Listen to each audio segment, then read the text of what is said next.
পড়াশোনা করছেন তাদের আসলে জানার পরিধি কম। তারা পুরো পৃথিবীতে যে সমস্ত দেশে গণভোট হয়েছে সেই সমস্ত দেশে ভালোভাবে লক্ষ্য করলে দেখবেন যে সরকার এখানে অবশ্যই একটা গণভোটে একটা সে পক্ষ নেয়, নিয়ে কথা বলে। কোনো সময় সে ভাইয়ের পক্ষ নেয়, কোনো সময় সে মায়ের পক্ষ নেয়।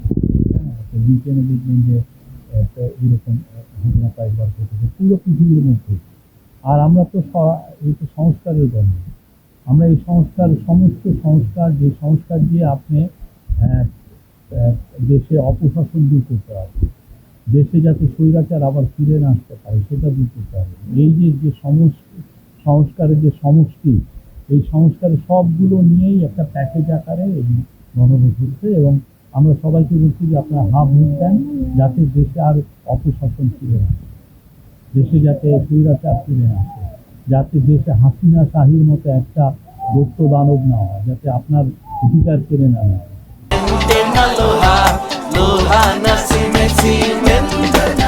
আপনার ব্যাংকগুলোকে খালি করে কেউ যাতে বিদেশে 2-3 লক্ষ কোটি টাকা যাতে বিদেশে পাঠান না, সেই সেটা আপনি দেখেন ব্যাংকগুলোকে কি করে হচ্ছে। আমরা এখনো এই গভর্নমেন্ট চেষ্টা করছি যে ব্যাংকগুলোকে সেভ করার জন্য 5টা ব্যাংকে এক করে এখন সম্মিলিত ইসলামী ব্যাংক করা হবে।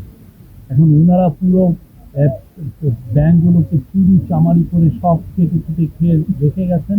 এখন ওই ব্যাংকগুলোকে এখন বাঁচানোর দায়িত্ব করতে হচ্ছে সরকারের বা ট্যাক্স পেয়ার।